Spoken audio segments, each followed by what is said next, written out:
Hello, നമുക്കിന്ന് simple ആയിട്ട് ഉണ്ടാക്കാൻ പറ്റിയ ഒരു നെയ്ച്ചോറിന്റെ റെസിപ്പി നോക്കിയാലോ. ഇതിലും സിമ്പിൾ ആയിട്ട് ഇനി നെയ്ച്ചോറ് ഉണ്ടാക്കാൻ പറ്റുമെന്ന് എനിക്ക് അറിയില്ല കേട്ടാ. അത്രയ്ക്ക് സിമ്പിൾ ആണ്. അപ്പൊ എല്ലാവരും ഒന്ന് ട്രൈ ചെയ്ത് നോക്കിയോളൂ. അപ്പൊ നമുക്ക് വീഡിയോയിലേക്ക് പോയാലോ. ഈ ചാനൽ നിങ്ങൾ സബ്സ്ക്രൈബ് ചെയ്യാതാണ് ഈ വീഡിയോ കാണണമെങ്കിൽ ഒന്ന് സബ്സ്ക്രൈബ് ചെയ്തരാ കേട്ടോ. കൂടെ ലൈക്കും കൂടെ കൊടുക്കാൻ മറക്കില്ലല്ലോ. ഞാനിവിടെ എടുത്തേക്കണത് ജീരകശാലയുടെ ചെറിയ അരി ആട്ടോ. എനിക്ക് ഈ ബിരിയാണി വെക്കുമ്പോഴും നെയ്ച്ചോറൊക്കെ വെക്കുമ്പോൾ ഈ ചെറിയ അരി വെച്ച് വെക്കാനായിട്ട് കൂടുതൽ ഇഷ്ടം. പിന്നെ വലിയ അരിനേക്കാളും ടേസ്റ്റ് ഈ ചെറിയ അരിക്ക് തന്നെയാണ് എനിക്ക് തോന്നിയേക്കണേ. ആദ്യം നമുക്ക് അരി അളന്നെടുക്കാം. ഞാനിവിടെ 2 കപ്പ് അരിയായിട്ട് എടുത്തേക്കണേ. എന്നിട്ട് അത് നന്നായി കഴുകി നമുക്ക് വെള്ളം വാലാൻ വെക്കാം. പിന്നെ നമ്മൾ അരിക്ക് വെള്ളം എടുക്കുമ്പോൾ 1 കപ്പ് അരിക്ക് 2 കപ്പ് വെള്ളം എന്നുള്ളതിൽ വേണ്ട വെള്ളം എടുക്കാനായിട്ട്. നമ്മൾ അരി അളന്ന അതേ കപ്പിൽ തന്നെയായിട്ട് വെള്ളം എടുക്കണ്ടേ. ഇനി നമുക്ക് നെയ്ച്ചോറിനുള്ള പരിപാടികൾ തുടങ്ങാം. ഒരു പാനിലേക്ക് ആവശ്യത്തിന് ഓയിൽ ഒഴിച്ചിട്ട് അതിലേക്ക് 1 ടീസ്പൂൺ നെയ്യ് ഇട്ട് കൊടുക്കാം. ഓയിൽ നന്നായി ചൂടായി വരുമ്പോൾ നമുക്ക് അതിലേക്ക് മസാലകൾ ചേർത്ത് കൊടുക്കാം. ഞാനിവിടെ ഏലക്ക, കറുകപ്പട്ട, പെരുംജീരകം പിന്നെ ബേ ലീഫ് ആയിട്ട് ഇടണേ.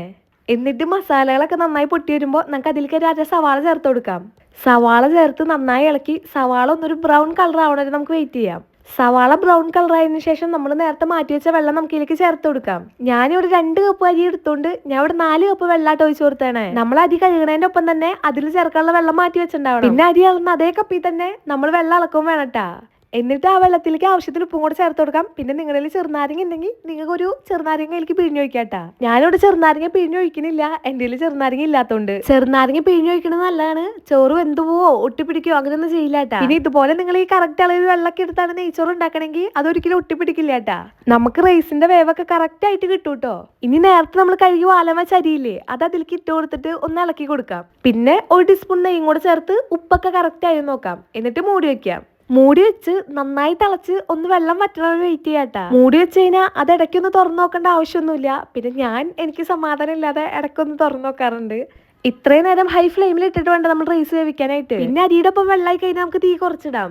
എന്നിട്ട് മൂടി വെച്ച് വെള്ളം നന്നായി വറ്റിച്ചെടുക്കാം. കുറച്ച് കഴിയുമ്പോഴേക്കും വെള്ളം ശരിക്കും വറ്റും. അപ്പൊ റൈസ് കറക്റ്റ് വേവായിട്ടുണ്ടാവട്ടാ. ഈ അളവിൽ നിങ്ങൾ ചെയ്യുകയാണെങ്കിൽ ഒട്ടിപ്പിടിക്കോ വേവ് കൂടോ അങ്ങനത്തെ ഒരു പ്രശ്നം ഉണ്ടാവില്ല കേട്ടാ. നന്നായി വെള്ളം വറ്റിയതിനു ശേഷം നിങ്ങൾക്ക് നെയ്യ് 1 ടീസ്പൂണും കൂടി ചേർക്കണമെന്നുണ്ടെങ്കിൽ നിങ്ങൾക്ക് ചേർത്ത് കൊടുക്കാട്ടാ. എന്നിട്ട് അടുപ്പൊക്കെ ഓഫ് ചെയ്ത് മൂടി വെച്ച് 1 മണിക്കൂർ കഴിഞ്ഞ് തുറന്നു നോക്കുമ്പോൾ റൈസ് സെറ്റ് ആയിട്ടുണ്ടാവൂട്ടാ. ഇതേ കണ്ട നിങ്ങൾ നോക്കി, റൈസ് കട്ട പിടിച്ചിട്ടില്ല, ഒട്ടി പിടിച്ചിട്ടില്ല, നല്ല കറക്റ്റ് വേവിന് കിട്ടിയേക്കണം. അതുപോലെ അടിപൊളിയായിട്ട് റൈസ് കിട്ടൂട്ടെ നിങ്ങൾ ഇത് കറക്റ്റ് അളവിന് ഇങ്ങനെ ചെയ്യുകയാണെങ്കിൽ. ഇനി ഫുഡ് കളർ ചേർക്കേണ്ടവർക്ക് ഫുഡ് കളർ ചേർക്കാം. ഞാൻ കുറച്ച് ഫുഡ് കളർ ചേർക്കണുണ്ട്. പിന്നെ നല്ല സ്മെല്ലിന് വേണ്ടി പൈനാപ്പിൾ എസൻസ് കൂടി ചേർക്കണ്ടിട്ടാ. ഇപ്പൊ ഫുഡ് കളർ വേണ്ടാത്തവർക്ക് മഞ്ഞപ്പൊടിയിൽ ഇത്തിരി പാൽ ഒഴിച്ചിട്ട് നമുക്ക് ഉപയോഗിക്കാം. ഇനി നമുക്ക് എന്താ വേണ്ടതെന്ന് വെച്ചാൽ നെയ്ച്ചോറ് ഇടാനായിട്ട് കുറച്ച് കാഷ്നട്ടും കുറച്ച് മുന്തിരിയും കുറച്ച് സവാളയും നമുക്ക് വറുത്തെടുക്കാം. ഞാനിവിടെ ഇത് വറുക്കാനായിട്ട് ഓയിൽ നെയ്യായിട്ട് ഉപയോഗിച്ചേക്കണേ. ആദ്യം നമുക്ക് മുന്തിരി ഇട്ട് വറുത്തെടുക്കാം. പിന്നെ നമുക്ക് കാഷ്നട്ട് ഇട്ട് വറുത്തെടുക്കാം. അവസാനം നമുക്ക് സവാളയും കൂടി വറുത്തെടുക്കാം. സവാളയും മുന്തിരിയും കാഷ്നട്ടൊക്കെ കരിഞ്ഞു പോകാണ്ട് സൂക്ഷിക്കണം കേട്ടാ. ഒരു ഗോൾഡൻ കളർ കിട്ടിയാലേ കഴിക്കുമ്പോൾ നല്ല ടേസ്റ്റ് ഉണ്ടാവുള്ളൂ.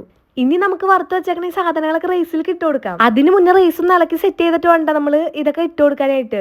നേരത്തെ നമ്മൾ ഫുഡ് കളറും എസൻസും ചേർത്തിട്ടുണ്ടായിരുന്നു. അതിനുശേഷം നമ്മൾ മിക്സ് ചെയ്തിട്ടുണ്ടായിരുന്നില്ല. നമുക്ക് റൈസ് നന്നായി ഇളക്കി നമുക്ക് സെറ്റാക്കി വെക്കാം. എന്നിട്ട് വറുത്ത് വെച്ച മുന്തിരിയും കാഷ്നട്ടും സവാളയൊക്കെ അതിലേക്ക് ഇട്ട് കൊടുക്കാം. മുകളിലേക്ക് എല്ലാ ഭാഗത്തേക്ക് ആകാൻ പാകത്തിന് തൂളി വേണ്ട ഇട്ട് കൊടുക്കാനായിട്ട്. അപ്പൊ ഇത്രേ ഉള്ളൂ, സിമ്പിൾ റെസിപ്പിയാണ്. എല്ലാവരും ട്രൈ ചെയ്തോളൂ. ഇതിലും അടിപൊളി റെസിപ്പീസ് ആയിട്ട് നമ്മൾ വീണ്ടും വന്നതായിരിക്കും. നമ്മുടെ ചാനൽ സബ്സ്ക്രൈബ് ചെയ്താണ് കാണണമെങ്കിൽ സബ്സ്ക്രൈബ് ചെയ്യാൻ മറക്കരുത് കേട്ടാ. അപ്പൊ അത്രേ ഉള്ളൂ, ബൈ.